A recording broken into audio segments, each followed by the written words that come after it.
დღეს ასკილზე მინდა გესაუბროთ და ბოლოს სასარგებლო რეცეპტებით შემოგთავაზოთ.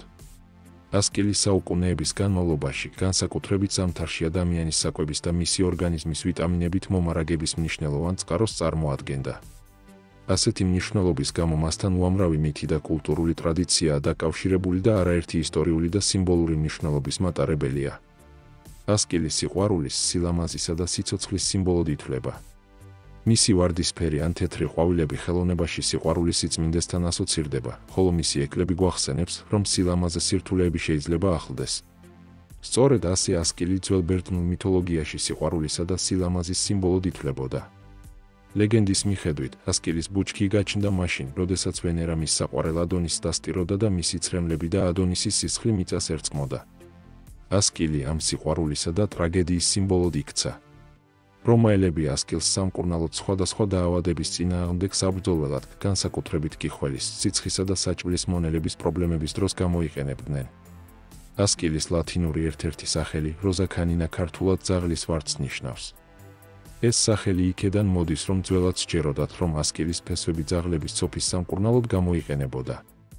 ასკილი ევროპაში სიცოცხლის მცენარედ ითვლებოდა. მისგან დამზადებული ნაყენი და ზეთი გამოიყენებოდა ჭრილობების სამკურნალოდ, იმუნიტეტის გასაძლიერებლად და დაავადებების პრევენციისთვის. ასკილის ნაყოფი განსაკუთრებით შიმშილობისა და მკაცრი ზამთრის დროს ღირებულ პროდუქტს წარმოადგენდა. მეორე მსოფლიო ომის დროს ბრიტანეთში ასკილის ნაყოფი განსაკუთრებულად პოპულარული გახდა. იმის გამო, რომ ციტრუსის იმპორტი შეწყდა, C ვიტამინის მთავარი წყარო ასკილის ნაყოფი იქცა. ასკილის სიროფი ბავშვებსა და ჯარისკაცებში იმუნიტეტის გასაძლიერებლად გამოიყენებოდა.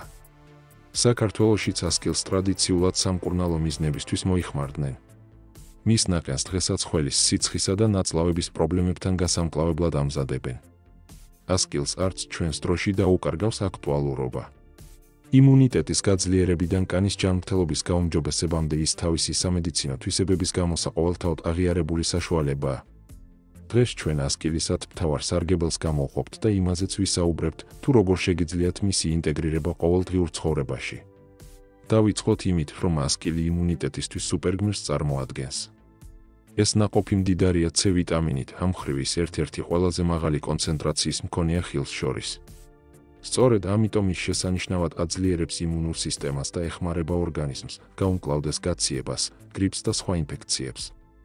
ასკილის რეგულარული მიღება განსაკუთრებით სასარგებლოა ცივ სეზონზე. მისი ნაყოფი მდიდარია ანტიოქსიდანტებით, როგორიცაა C ვიტამინი და E ვიტამინი, რაც ხელს უწყობს ჯანსაღი და ბრწყინავი კანის შენარჩუნებას. იგი ამცირებს ანთებებს, აჩქარებს ჭრილობების შეხორცებას, იცავს ულტრაიისფერი სხივებისგან და გარემოს დაბინძურებისგან. ასკილის ზეთი ფართოდ გამოიყენება კანის მოვლის საშუალებებში მისი დაბერების საწინააღმდეგო თვისებების გამო. ის თავისი ნაოჭებისა და პიგმენტურ ლაქებთან საწინააღმდეგო თვისებით ცნობილია ყველასთვის, ვინც კანის ჯანმრთელობასა და სილამაზეზე ზრუნავს. ასკილის ანთების საწინააღმდეგო თვისებები ხელს უწყობს ართრიტით ან სახსრების ტკივილით შეწუხებული ადამიანების მდგომარეობის გაუმჯობესებას. კვლევები აჩვენებს, რომ ასკილის ექსტრაქტი ამცირებს ტკივილს და სახსრებში მოუქნელობას. ის შესამჩნევად აუმჯობესებს მობილურობას ოსტეოართრიტის მქონე ადამიანებში. გარდა ამისა, ასკილის ნაყოფი მდიდარია ბოჭკოებით, რაც ხელს უწყობს საჭმლის მონელებას და ნაწლავების ჯანმრთელობას. ასკილის ჩაის ან მისი საკვები დანამატების მიღება ეხმარება ყაბზობის შემსუბუქებას, შებერილობის შემცირებას და საჭმლის მონელების ფუნქციის გაუმჯობესებას. ასკილის ანტიოქსიდანტები ხელს უწყობენ გულ-სისხლძარღვთა სისტემის დაცვას, ამცირებენ ქოლესტერინის დონეს და არტერიულ წნევას. მისი რეგულარული მიღება აუმჯობესებს სისხლის მიმოქცევას და ეხმარება გულს ჯანმრთელად მუშაობაში. ასკილი თავისი მეტაბოლიზმის გამაძლიერებელი და ცხიმისთვის უნარის გამო ხშირად გამოიყენება წონაში დაკლების მიზნით. ზოგიერთი კვლევა მიუთითებს, რომ ასკილის ექსტრაქტი ხელს უშლის ცხიმის დაგროვებას, განსაკუთრებით მუცლის არეში. როგორც ბუნებრივი ანთების საწინააღმდეგო საშუალება, ის ამცირებს ქრონიკულ ანთებას, რომელიც დაკავშირებულია დიაბეტთან, კიბოსთან და გულ-სისხლძარღვთა დაავადებებთან. ასკილის შარდმდენი თვისებები ორგანიზმს შხამებისგან გაწმენდაში და თირკმელების ინფექციებისა და კენჭების ფორმირების თავიდან აცილებაში ეხმარება. ასკილი ტრადიციულად გამოიყენება ხველისა და ბრონქიტის სამკურნალოდ. C ვიტამინი და ანტიოქსიდანტები ამშვიდებს სასუნთქ სისტემას და ძრავ გამოჯანმრთელებას უზრუნველყოფენ. გარდა ამ ყველაფრისა ასკილს აქვს მსუბუქი დამამშვიდებელი თვისებები, რაც სტრესისა და შფოთვების შემცირებაში დაგეხმარებათ. გარდა იმისა, რომ თავისი C ვიტამინის ძალიან დიდი შემცველობის წყალობით ის იმუნურ სისტემას აძლიერებს, ასკილი უამრავ ანტიოქსიდანტს და ფლავინოიდს მოგაწოდებთ, რომლებიც თავისუფალ რადიკალებს ებრძვიან და ოქსიდაციურ სტრესს ამცირებენ. ანტიოქსიდანტები და ფლავინოიდები გულს სისხლძარღვთა სისტემასაც იცავენ. ასკილი ასევე შეიცავს გალაქტოლიპიდებს, რომლებიც ორგანიზმში ანთებებს ამცირებენ. მისი ჩაი კუჭის სპაზმებს ამსუბუქებს და ტიპი 2 დიაბეტის პრევენციას ახდენს. ასკილის მაღალი A ვიტამინის შემცველობა ხელს უწყობს კანის ჯანმრთელობას და კარგი მხედველობის შენარჩუნებას. ეხლა კი გადავიდეთ რეცეპტებზე და რჩევებზე თუ როგორ გამოვიყენოთ ასკილი.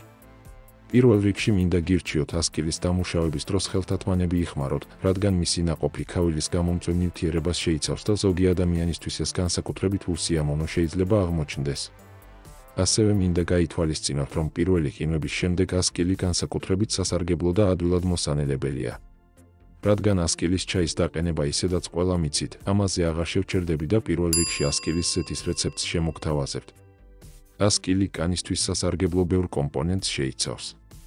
გარდა იმისა, რომ ის გაჯერებულია C ვიტამინით, რომელიც უჯრედებს იცავს, მასში შემავალი ვიტამინი E ამშვიდებს და ატენიანებს კანს, ხოლო ვიტამინი A ხელს უწყობს მის რეგენერაციას.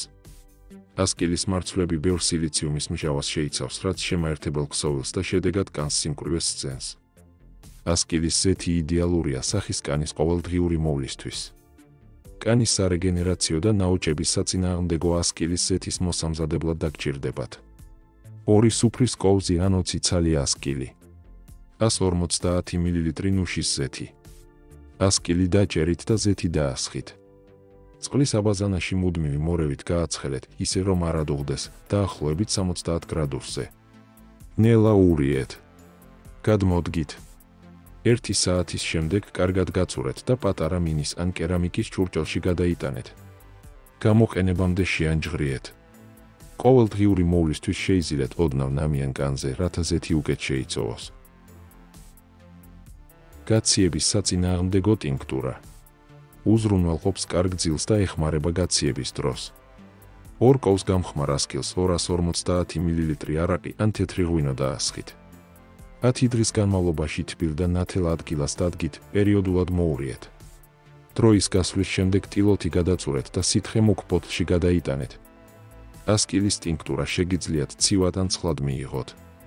თუ ის მაღალპროცენტიანი ალკოჰოლით არის დამზადებული, გაციების დროს დღეში 1 ჩაის კოვზი საკმარისია. თუ დაბალპროცენტიანი არყისგან ან სულაც თეთრი ღვინით გაქვთ დამზადებული, ძლიერი გაციების დროს შეგიძლიათ 1 პატარა კონიაკის ჩიქა მიირთვათ. ნატურალური C ვიტამინის ფხვნილი ასკილისგან. ამ ფხვნილს ასე მოამზადებთ. შეგროვებული ასკილი ბასრიდანით შუაზე გაჭერით და ყუნწი მოაშორეთ. მარცვლები და თხელი ბუსუსები ყურადღებით უნდა ამოაცალოთ. ეს პროცედურა ცოტათი შრომატევადია, მაგრამ ღირს, რადგან ბუსუსებმა შეიძლება ქავილი გამოიწვიოს. დარჩენილი ასკილი საცხობ ქაღალდზე ან ტილოზე მოათავსეთ და დაახლოებით 3 კვირის განმავლობაში მშრალ და თბილ ადგილას გასაშრობად დადგით. ამ დროის გასვლის შემდეგ მიქსერში დაფქვით.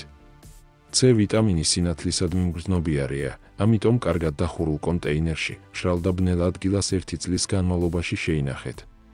1 სუფრის კოვზი ასკილის ფხვნილი ზრდა სრული ადამიანის C ვიტამინის დღიურ საჭიროებას სრულიად ფარავს.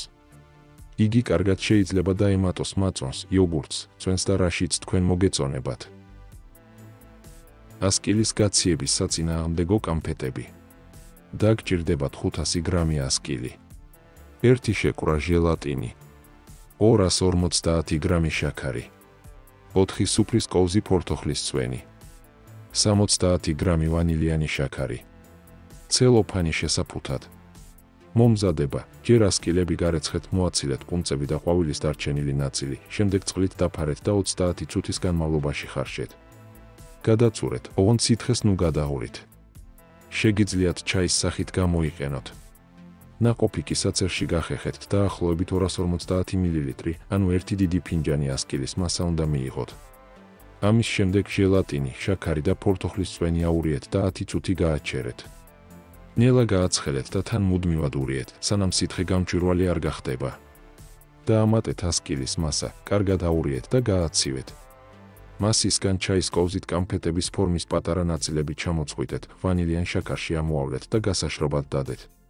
ბოლოს კამფეტები ცელოფანში შეფუთეთ. ზოგადად ასკილი, ზომიერად მიღებული კარგად გადაიტანება და იშვიათად იწვევს გვერდით ეფექტებს. მიუხედავად ამისა, გადამეტებული მოხმარების ან გარკვეულ სიტუაციებში შეიძლება წარმოიშვას არასასურველი ეფექტები, მუცლისა და ნაწლავების პრობლემების დროს. დღეში 1 ლიტრზე მეტი რაოდენობით მიღებამ ზოგჯერ შეიძლება გამოიწვიოს საჭმლის მომნელებელი პრობლემები. ალერგიული რეაქციები, იშვიათ შემთხვევაში ჯანმრთელად იყავით ქართველებო. გემშვიდობებით მომავალ საინტერესო ვიდეომდე. კარგად ბრძანდებოდეთ.